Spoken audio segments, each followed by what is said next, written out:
শুক্রবার সন্ধ্যায় পাচারকালে 4.5 কেজি রূপা উদ্ধার করেছে সোনামুড়া থানার পুলিশ, যার আনুমানিক বাজার মূল্য প্রায় 5 লক্ষ টাকা। সোনামুড়া থানাধীন সোনামুড়া বক্সনগর সড়কের কাড়ালিয়ামুড়া এলাকায় এই সাফল্য পায় পুলিশ। থানার ওসি জয়ন্ত কুমার দে জানিয়েছেন, গোপন খবরের ভিত্তিতে ওত পেতে বসেছিল এসআই সুনীল দেববর্মার নেতৃত্বে সোনামুড়া থানার পুলিশ বাহিনী। পুলিশের উপস্থিতি টের পেয়ে পাচার কাজে ব্যবহৃত গাড়ি ফেলে দ্রুত পালিয়ে যায় পাচারকারী। পরে গাড়িটি তল্লাশি করলে গাড়ি থেকে উদ্ধার হয় 9টি প্যাকেটে থাকা এই বিপুল পরিমাণ রূপা।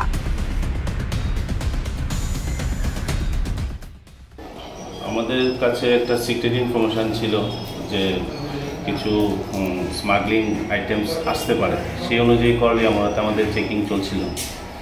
তো চেকিং চলাকালীন গাড়িগুলো যখন থামানো হচ্ছিল, সেই সময় একটা গাড়ি পেছন দিকে এসে থামে, যার গাড়ির নম্বর TR07F0721। এটা আর্টিকা গাড়ি।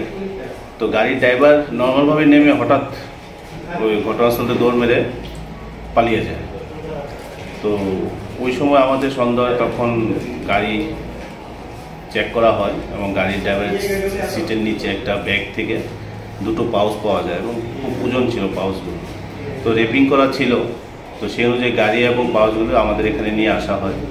তখন আমরা একজন DCM সুব্রজিৎ দাস, আমাদের সোনামুড়া DCM, ওনাকে কল করা হয়। তো ওনার সামনেই ওই র্যাকগুলো খোলা হয়।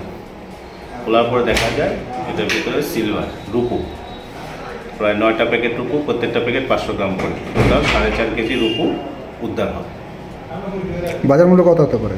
বাজার মূল্য প্রায় 5 লাখ টাকা, যেটা এখন মার্কেট রেট।